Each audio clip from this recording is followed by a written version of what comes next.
Best of R / Tales from Retail episode 119. Subscribe for Reddit videos daily. This story takes place in 2008. At the time, I managed the returns desk for a major grocery store. It was a pretty slow night, and I was busy flirting with one of the stokers when Pile Lady appeared.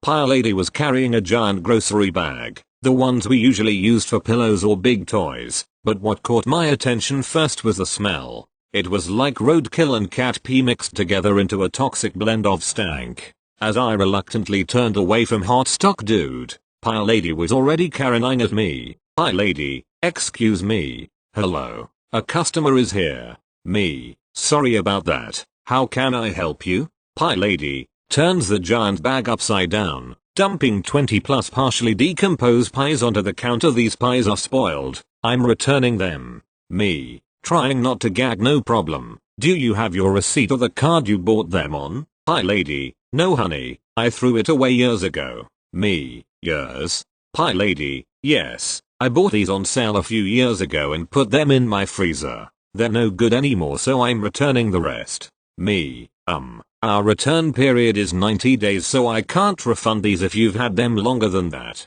Pile Lady, no, you have to take them back, they're spoiled. Me, well yeah, food tends to spoil if you keep it for years. Pile Lady, it's not been that long. Me, mom, the use by date says 2002. Pile Lady, I wanna talk to the manager. You can keep things in the freezer for years.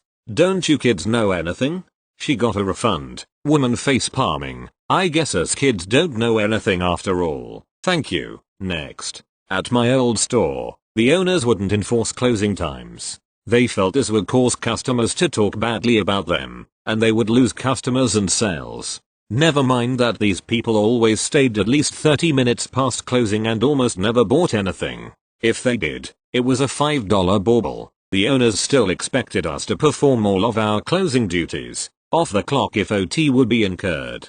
For the record, we collectively refused to do so and were prepared to walk off the job if they tried to make us. The owners might have sucked, but my co-workers were great. 7 minutes before closing, a woman breezily entered, uttering the standard lie that she would just be a minute. The entire 45 minutes that she window shopped, she talked about working at one of the other stores in the mall, and didn't it suck when people stayed after closing? She said all this like it was small talk. Lucky for us, one of the cool managers was on duty. Despite it being against company expectations, she finally said that we had to lock the doors. The woman tried to say she'd just be another minute, but my manager walked her to the exit. Of course the cheerful demeanor completely evaporated and, as she departed, she screamed, "This is horrible customer service. I am never shopping her again." My manager said with a faint apologetic smile, "I'm sorry you feel that way," and locked the doors. Did I mention she didn't buy anything?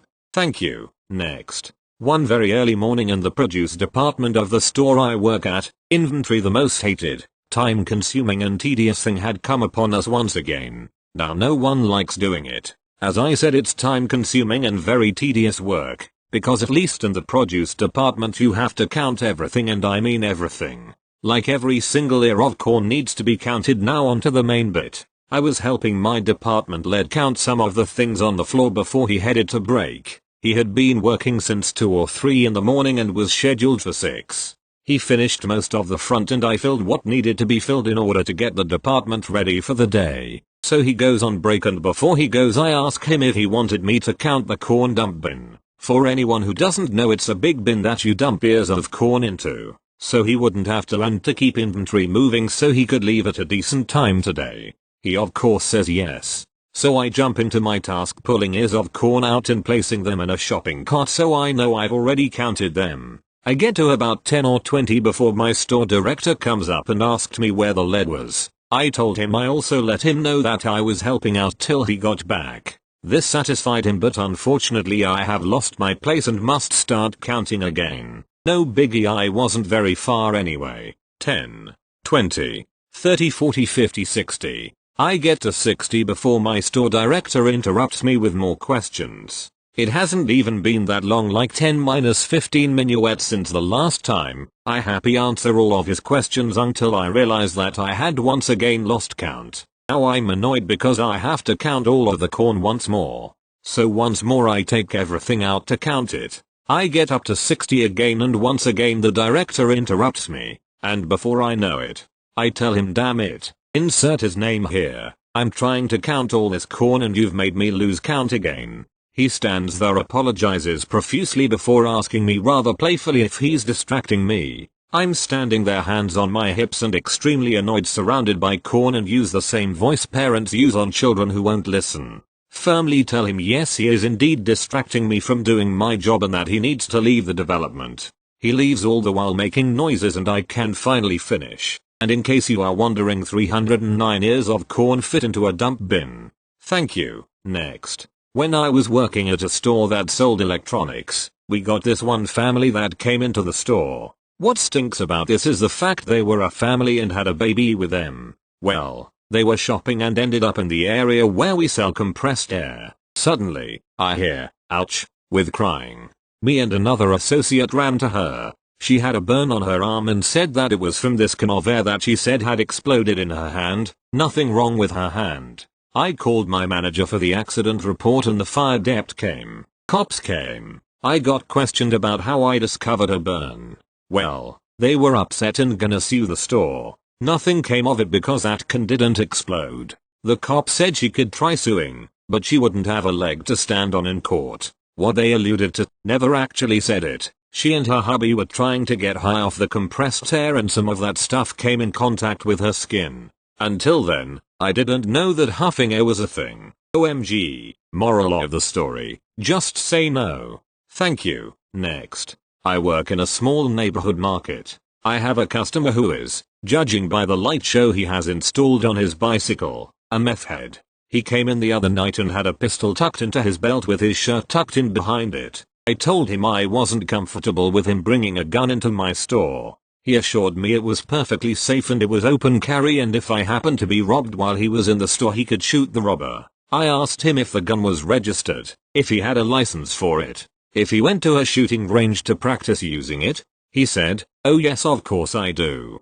I asked him if I could see his license and open carry permit. He said no. He then told me a funny story about how he almost shot his foot off when the gun went off accidentally. How does someone who has trained with firearms let a gun go off accidentally? But since I am just a lowly worker bee, I have no real authority, so I rang him up and got him out as fast as I could. The next day I told the boss, she has been running this store for 30 years and can tell you the family history of nearly everyone in the neighborhood. This moron spent 2 years in jail for a failed bank robbery. Who tries to rob a bank on a bike? This guy. The boss told him if he ever brought his gun into the store again, I am allowed to tell him to leave and to call the cops. So far he has left the gun at home. Thanks for reading. Thank you. Next. Work in a home and ranch store. We sell just about everything except cold groceries and produce. I just walked in this morning and a co-worker asked, hey, do we sell hearing protection that has a radio in it? What? Who wants that?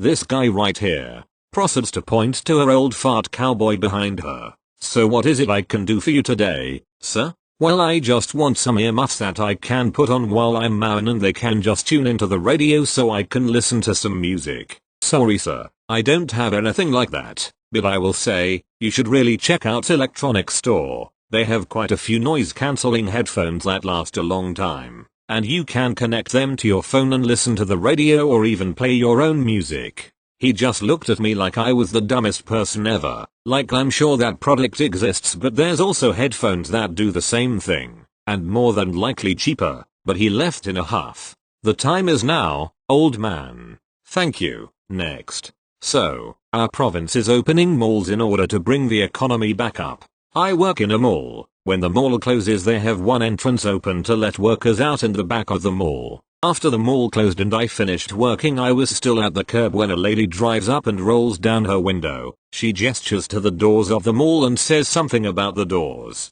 I thought she was mentioning the doors are locked, which the sliding doors are locked but the push doors besides them are not, so I reply yeah, the mall is close. She pulls in closer and yells no. I know that but the doors are open. I know, how else are workers gonna go out? She yells again yeah, the doors are open.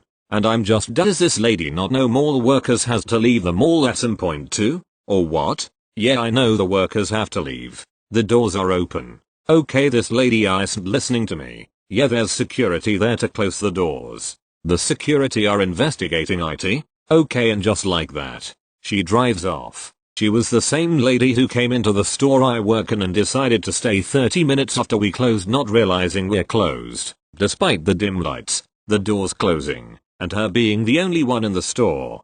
People are just not that bright, and this is only my third day back to work after quarantine.